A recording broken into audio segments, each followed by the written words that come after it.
Last Sunday, it was Nanny's birthday. She visited her sister.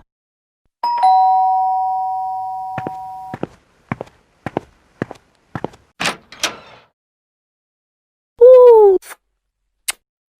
It was a lovely sunny day. They wanted to go for a walk on the beach.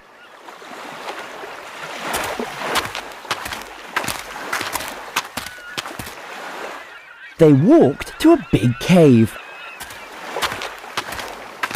It looked very scary.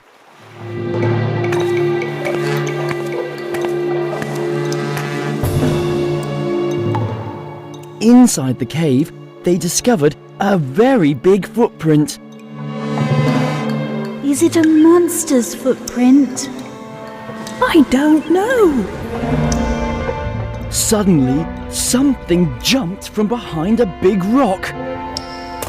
They both screamed. I'm so sorry. Oh, he's not a monster. He's a diver.